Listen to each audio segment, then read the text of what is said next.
The storm hit the city hard that night, rain pouring down in relentless sheets as Maria Alvarez stood outside her apartment building, clutching her 6-year-old daughter, Sophia, tightly against her chest. Just hours earlier, she had returned home from her long shift at the grocery store to find an eviction notice taped roughly to her door, informing her the entire building had been sold and all tenants needed to vacate immediately. She had begged the new building manager for even a few days to find alternative housing, but her pleas were dismissed coldly. Her belongings quickly moved outside onto the sidewalk while she stood helplessly, Sophia crying frightened beside her. With nowhere else to turn, Maria gathered what few belongings she could carry, along with her daughter, and began walking desperately through the rain-soaked streets, uncertain exactly where to go. She had no family nearby, and her limited savings could barely cover a single night at even the cheapest motel. As the storm intensified, Sophia's small body trembled from the cold, her frightened sobs breaking Maria's heart even further. "Mommy, I'm scared," Sophia whispered, clutching tightly onto her mother's soaked jacket. "I know, baby," Maria whispered back, forcing calm into her voice despite her own overwhelming fear and exhaustion. "We'll find somewhere safe soon, I promise." Desperate, exhausted, and increasingly frightened for her daughter's safety, Maria noticed a large, elegant building nearby, its entrance guarded discreetly by serious-looking men in dark suits. Though clearly out of place, desperation overpowered her hesitation, and she approached cautiously, hoping simply for temporary shelter from the storm. "Please," she said urgently to one of the guards, her voice trembling from cold and exhaustion. "My daughter and I have nowhere to go tonight. Could we just wait out the storm somewhere dry?" The guard studied her carefully, clearly uncertain how to respond to such an unusual request. Just then, the club's large front door opened, revealing a tall, sharply dressed man who had overheard Maria's desperate plea. His expression, initially guarded and controlled, softened slightly upon seeing the young mother and her frightened, shivering daughter. "What's going on here?" Vincent Costa asked calmly, his sharp eyes studying Maria and Sophia carefully. The guard quickly explained the situation, though Vincent's attention remained focused directly on Maria, sensing clearly her genuine desperation and fear. "We were evicted tonight," Maria explained quickly, embarrassment and desperation evident clearly in her voice. "I just need somewhere safe for my daughter, even just for tonight." Vincent studied her thoughtfully, noticing clearly the exhaustion and fear evident in her eyes, as well as the protective, loving way she held her daughter close despite her own obvious exhaustion. Something about her genuine desperation, free from any manipulation or dishonesty, resonated deeply within him. "Please," Maria repeated softly, her voice breaking slightly with emotion. "We have nowhere else to go." Vincent's men exchanged uncertain glances, clearly unaccustomed to their boss showing such open concern toward strangers. Yet Vincent remained focused entirely on Maria and Sophia, his decision quickly forming despite the unusual nature of the situation. "Let them inside," Vincent instructed firmly, surprising his own men with his immediate, decisive compassion. The guards hesitated briefly, clearly unaccustomed to such orders, though they quickly complied, allowing Maria and Sophia inside the grand, elegant building, away from the harsh storm outside. Vincent personally guided them toward a private, comfortable room, quickly arranging warm towels, dry clothing, and a hot meal for both mother and daughter. "Thank you," Maria said gratefully, relief and disbelief evident clearly in her voice as she wrapped Sophia snugly in a warm blanket. "I don't know how to repay your kindness." "There's no need," Vincent replied simply, though genuine warmth was evident subtly beneath his usually controlled demeanor. Everyone deserves safety and comfort, especially a mother caring so clearly for her child. Maria studied him curiously, surprised by his genuine kindness despite the intimidating security and clear wealth surrounding them. "This is quite a place you have here," she said carefully, curiosity evident clearly in her voice. "May I ask what you do?" Vincent hesitated slightly before responding honestly, though vaguely. "I run several businesses throughout the city," he replied simply, choosing his words carefully. "Nothing you need to worry about tonight." Maria nodded, sensing clearly there was more beneath his simple explanation, though exhaustion and gratitude outweighed her curiosity for the moment. "Thank you again, truly," she said sincerely. I promise we'll be out of your way as soon as possible tomorrow. Vincent studied her carefully, something unfamiliar and warm stirring quietly within him as he watched her gently comfort her daughter, who had finally begun drifting into peaceful, exhausted sleep. "There's no rush," he said quietly, surprising even himself with his own sincerity. "Stay as long as you need." As Maria settled Sophia comfortably into a soft, warm bed within the guest room, she glanced curiously toward the door where Vincent had quietly excused himself, uncertain exactly what to make of this unexpected, generous stranger who had so suddenly and decisively opened his doors to them. Outside the guest room, Vincent stood quietly with his second-in-command, Marco, who studied him curiously, clearly puzzled by his boss's uncharacteristic decision. "Boss," Marco said carefully, "are you sure about this? We don't know anything about her." Vincent remained thoughtful, his gaze lingering briefly toward the closed door, behind which Maria and Sophia now rested peacefully. "I know enough," he said quietly, determination clear in his tone. "She needed help, and we were able to provide it. That's reason enough for tonight." Marco studied his boss carefully, clearly recognizing something significant shifting within Vincent's usually guarded, controlled demeanor. Neither of them yet realized clearly just how deeply this simple act of kindness would soon transform both of their lives completely.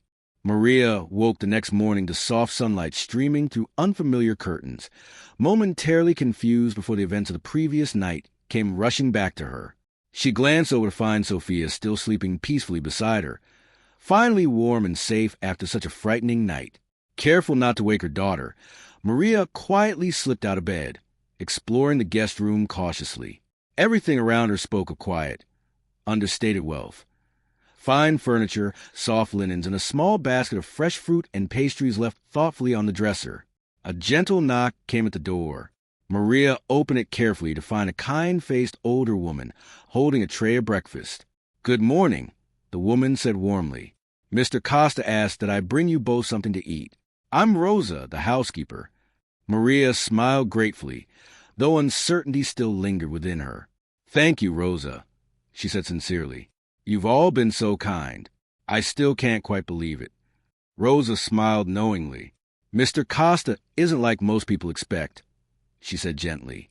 "He has his own way of doing things, but his heart is good, even if he doesn't show it easily."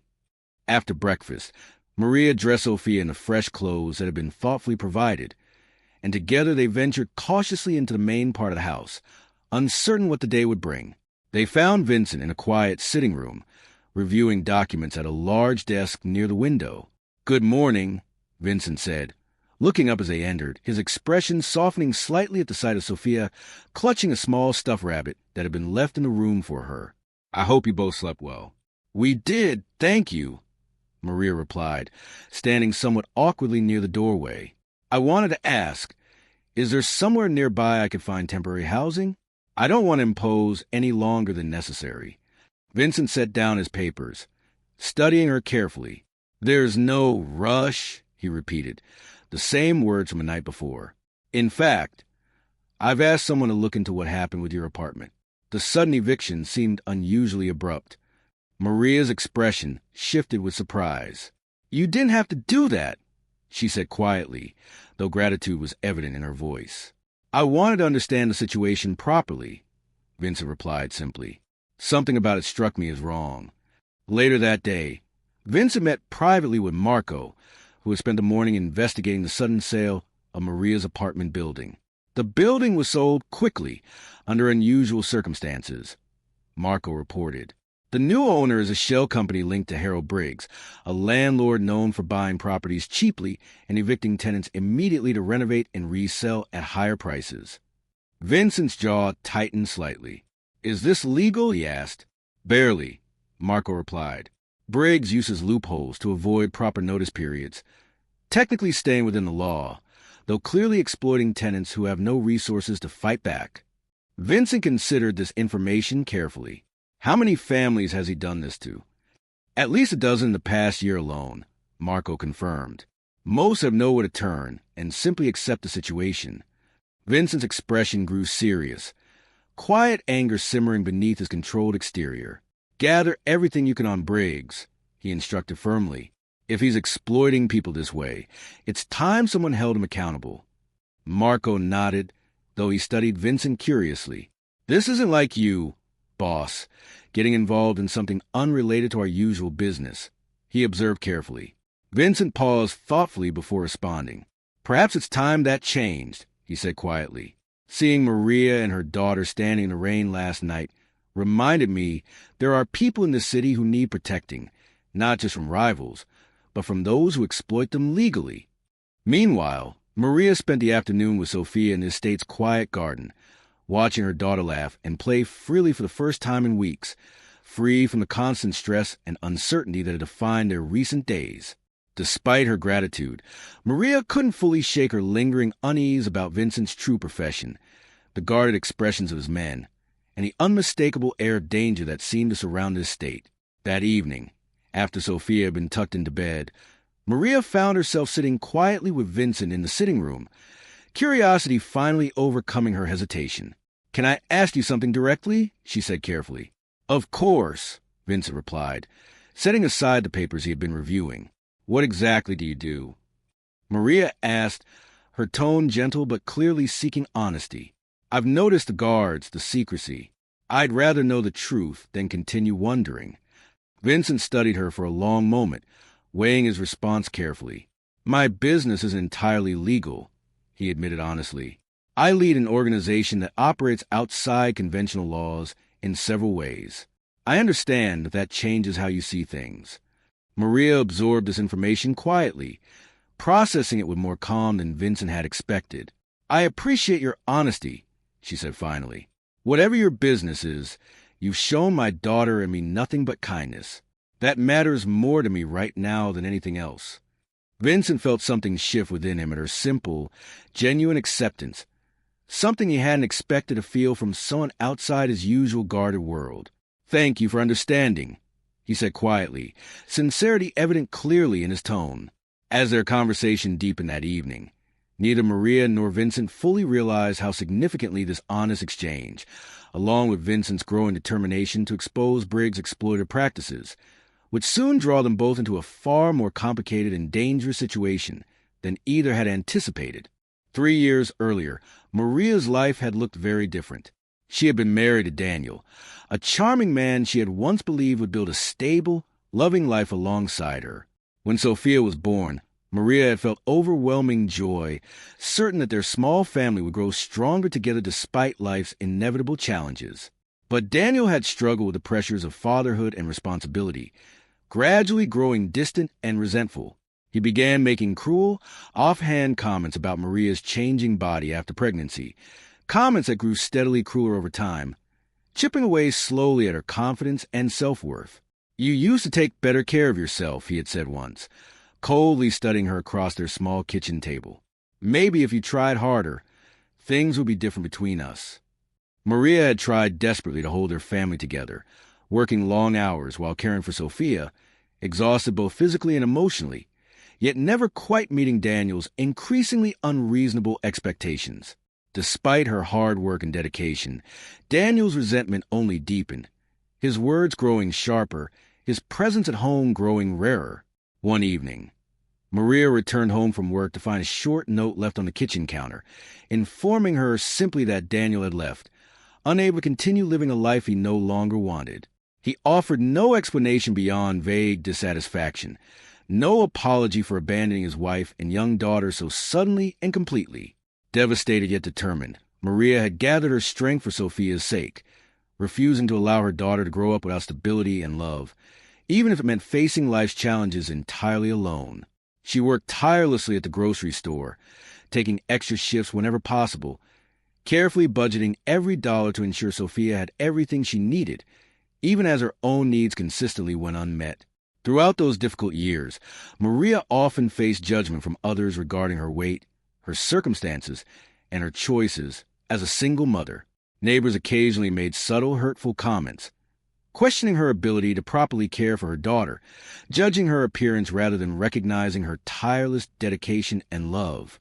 Despite these judgments, Maria remained fiercely protective of her own self-worth, refusing to allow others' opinions to define her value as a mother or as a person.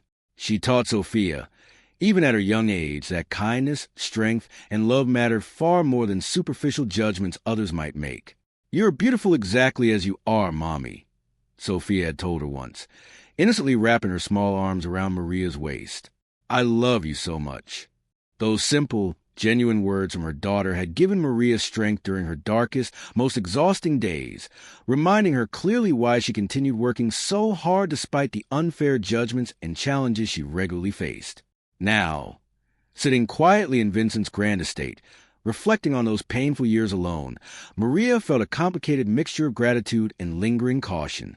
She had learned through painful experience not to rely too heavily on anyone else's kindness, always wary of judgment or disappointment eventually surfacing. Yet something about Vincent's genuine kindness felt different from anything she had previously experienced. He hadn't judged her exhaustion, her weight, or her circumstances. Instead, he had shown consistent respect, warmth, and understanding, qualities Maria had almost forgotten still existed in people, especially those with power and wealth. One quiet afternoon, while watching Sophia play happily in the garden, Maria found herself unexpectedly sharing some of her painful history with Vincent, who listened patiently and attentively, genuine empathy clear in his expression. "It hasn't been easy," Maria admitted honestly, raising Sophia alone, facing constant judgment and hardship. "But she's given me strength I never realized I had." Vincent studied her carefully, admiration evident clearly in his gaze. "You've shown remarkable strength, Maria," he said sincerely. "Raising a child alone, facing judgment and hardship with such grace and determination, that takes real courage." Maria smiled softly, genuine appreciation evident clearly in her expression. "Thank you for saying that," she replied quietly. "It means more than you know." As their conversation deepened further, Vincent found himself increasingly drawn toward Maria's genuine strength, resilience, and kindness, qualities strikingly different from the superficial relationships and transactional interactions common within his usual complicated world. Meanwhile, Marco continued gathering detailed evidence against Harold Briggs, uncovering clear proof of his exploitative, illegal practices targeting vulnerable tenants throughout the city. As the investigation progressed, however, Marco discovered something unsettling. Briggs maintained close ties with a dangerous business associate connected directly to one of Vincent's most significant rivals.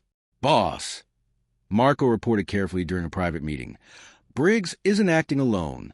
He's closely connected to Salvatore Greco, someone who has recently been causing significant problems for our organization." Vincent's expression sharpened instantly, understanding clearly the potential complications this connection introduced. "This changes things considerably," he said seriously. "If Briggs is connected to Greco, exposing his illegal practices could quickly escalate into something far more dangerous." Marco nodded seriously, concern evident clearly in his tone.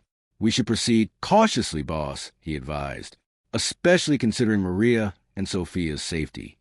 Vincent considered this carefully, determination hardening steadily within him despite the potential risks involved. "We'll proceed carefully," he agreed firmly. "But I won't back down from protecting Maria and exposing Briggs' exploitation, regardless of the complications it might bring."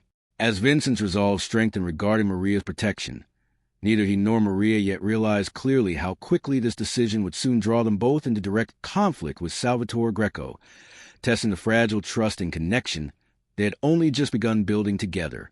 As Vincent's investigation into Harold Briggs continued, word eventually reached Briggs himself that someone powerful had begun looking closely into his business practices. Nervous and suspicious, Briggs quickly reached out to his associate, Salvatore Greco, seeking guidance on how to handle the unexpected scrutiny. "Someone's been asking questions about my properties," Briggs said anxiously during a private phone call. "I think it might be connected to Vincent Costa." Salvatore's tone sharpened immediately upon hearing Vincent's name. "Costa," he repeated coldly. "Why would he be interested in your business dealings?" Briggs hesitated, uncertain himself. "I'm not entirely sure," he admitted, "but I recently evicted a young mother and her daughter. Perhaps Costa has some connection to her." Salvatore considered this information carefully, recognizing immediately a potential opportunity. "If Costa is protecting this woman personally, we might be able to use that against him," he said thoughtfully. "Find out everything you can about her, and keep me informed directly. Briggs quickly complied, using his own resources to investigate Maria's background discreetly, hoping to uncover information useful for leveraging Vincent's unexpected personal interest. Meanwhile, unaware of these developments, Maria continued adjusting comfortably to life within Vincent's estate, her relationship with Vincent deepening steadily through shared meals, quiet conversations, and mutual admiration growing naturally between them. Sophia, too, had grown comfortable and happy within the estate, often playing joyfully in the gardens or spending quiet afternoons with Rosa in the kitchen. One afternoon, Vincent received an unexpected, private message directly from Briggs, requesting an urgent meeting. Curious yet cautious, Vincent agreed, meeting Briggs privately at a neutral location downtown. "Mr. Costa," Briggs began nervously, "I understand you've taken interest in my business dealings recently." Vincent studied him coldly, unwilling to reveal more than necessary. "Your practices have raised concerns," he replied simply. "Evicting vulnerable tenants without proper notice isn't something I take lightly." Briggs shifted uncomfortably, clearly nervous yet attempting to maintain composure. "I understand your concerns," he said carefully, "but perhaps we could reach an understanding, considering your personal interest in one particular tenant." Vincent's expression hardened instantly, understanding clearly the implication behind Briggs' careful wording. "Are you attempting to blackmail me?" he asked directly, his tone cold and controlled despite the anger simmering beneath the surface. Briggs hesitated, clearly nervous under Vincent's intense scrutiny. "I simply mean to suggest," he said cautiously, "that perhaps it would be mutually beneficial if you reconsidered your investigation into my business practices in exchange of discretion regarding your relationship with Ms. Alvarez." Vincent's jaw tightened, anger evident clearly beneath his controlled exterior. "You're mistaken if you believe threats will influence my decisions," he said firmly. "I suggest you reconsider your approach carefully, Mr. Briggs." Briggs, sensing clearly the seriousness of Vincent's warning, quickly backed down, though his nervousness remained evident. "I meant no disrespect," he said quickly, attempting to salvage the situation. "Perhaps we can find another solution." Vincent studied him coldly, unwilling to offer further reassurance. "Consider this a warning," he said firmly. "Continue your exploitive practices, and you'll face serious consequences, regardless of your associations."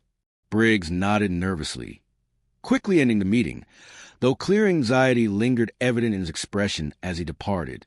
Vincent returned to his estate immediately afterward, his expression thoughtful and serious as he considered the implications of Briggs' attempted blackmail. That evening, Vincent shared the details of his tense meeting privately with Maria, wanting to ensure she remained fully informed about the escalating situation.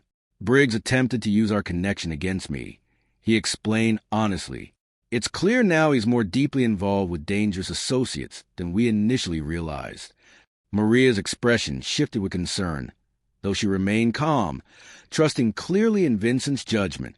"What does this mean for us exactly?" she asked carefully. Vincent considered his response thoughtfully. "It means we need to remain cautious," he said honestly. "But I promise you, Maria, I won't allow anyone to threaten your safety or Sophia's, regardless of the risks involved."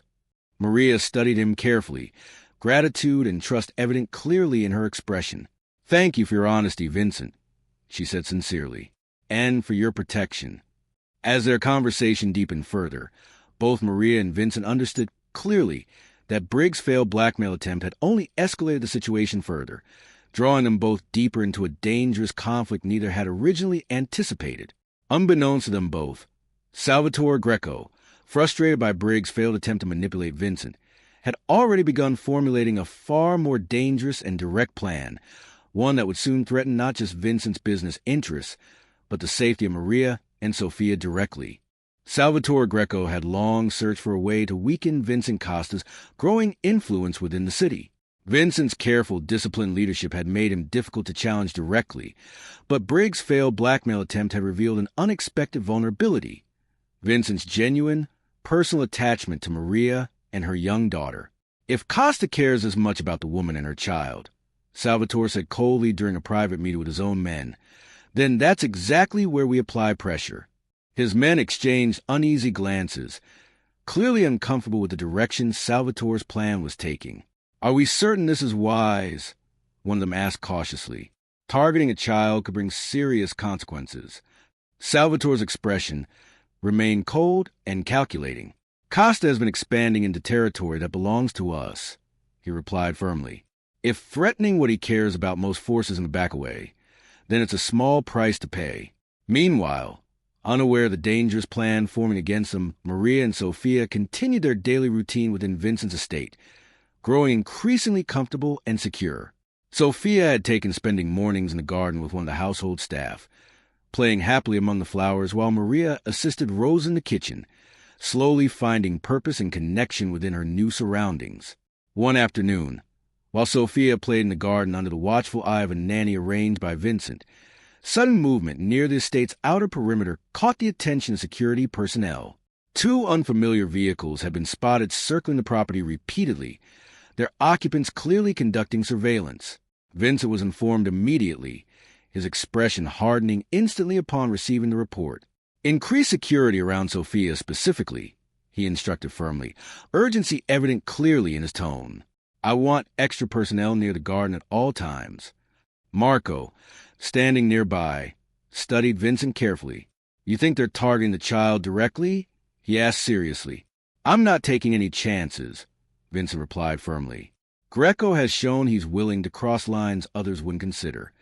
Later that same day, Vincent's fears proved disturbingly accurate.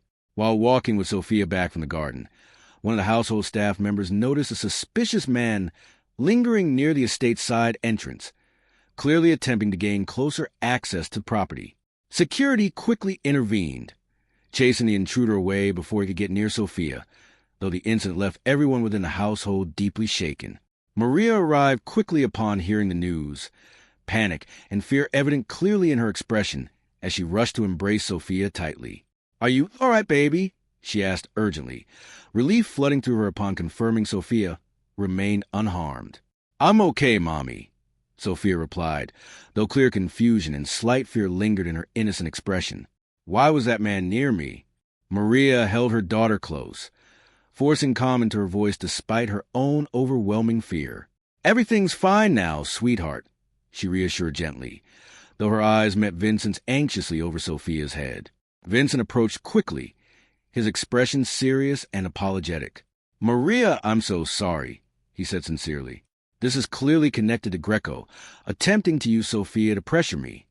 Maria's fear quickly transformed into fierce, protective anger. What does he want? She demanded firmly. Why would he target an innocent child? Vincent's jaw tightened, anger and guilt evident clearly in his own expression. Greco wants me to withdraw from certain business territories, he explained honestly. He's willing to use any means necessary to achieve that, including threatening those closest to me. Maria studied him carefully, fear and determination mixing intensely within her. What do we do now? She asked firmly, though her voice trembled slightly with lingering fear. Vincent considered carefully, determination hardening steadily within him. I won't allow Greco to threaten Sophia's safety any further, he said firmly. We'll increase security immediately, and I'll deal with Greco directly, ending this threat completely. Maria nodded, though clear anxiety remained evident in her expression. Please, Vincent, she said softly, genuine fear evident clearly in her voice. Promise me Sophia will be safe. Vincent took her hands gently, sincerity and determination clear in his gaze.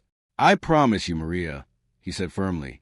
I will do everything necessary to protect both of you, no matter what it takes.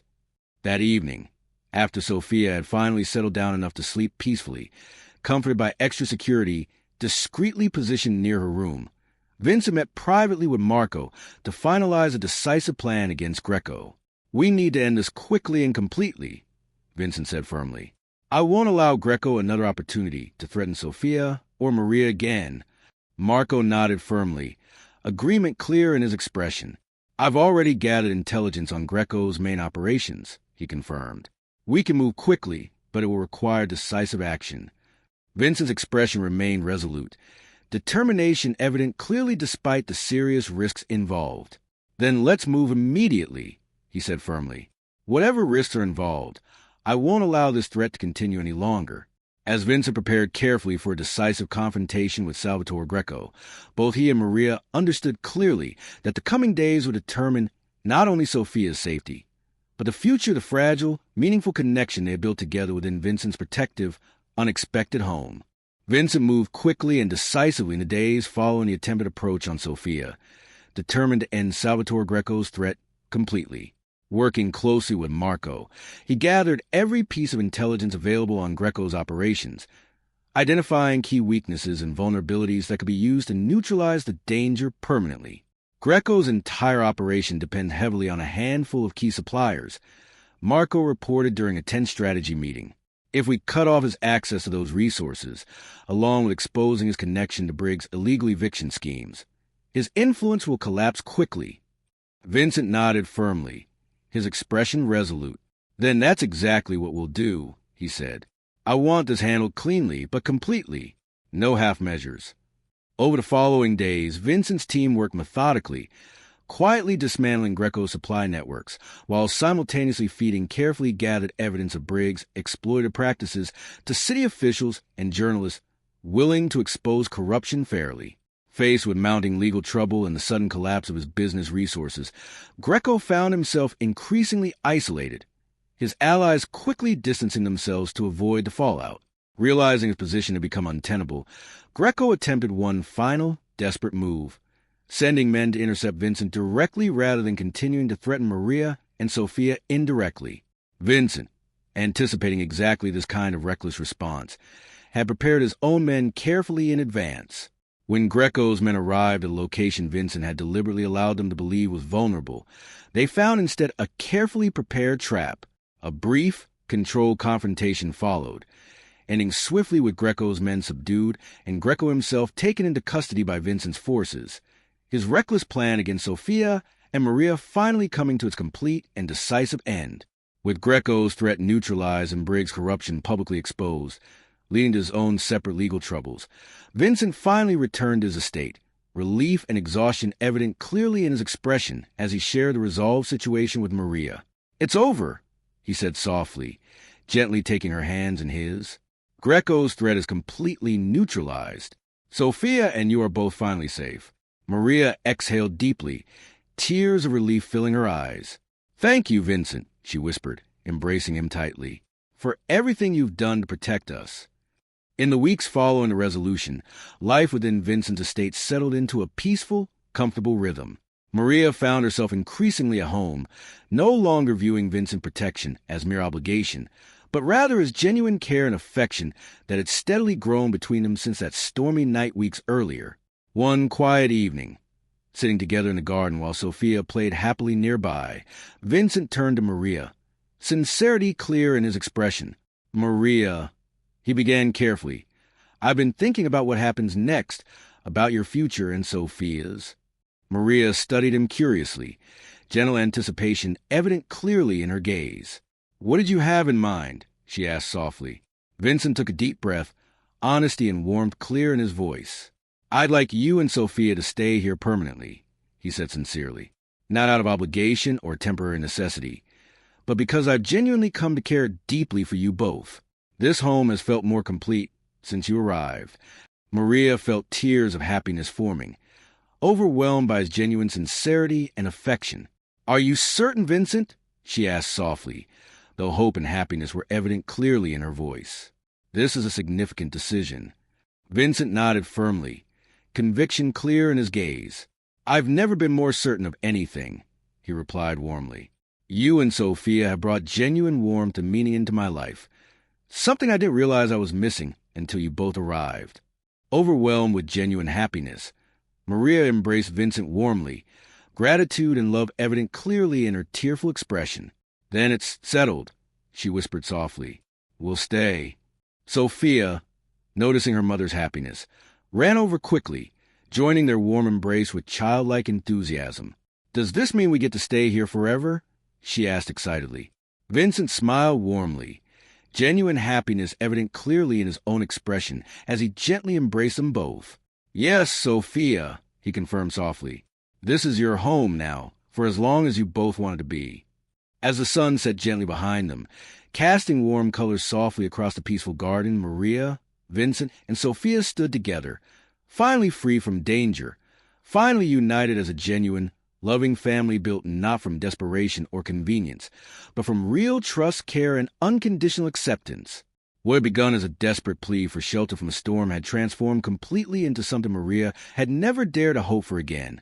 A genuine home, filled with warmth, safety, and love, exactly what she and Sophia had always deserved.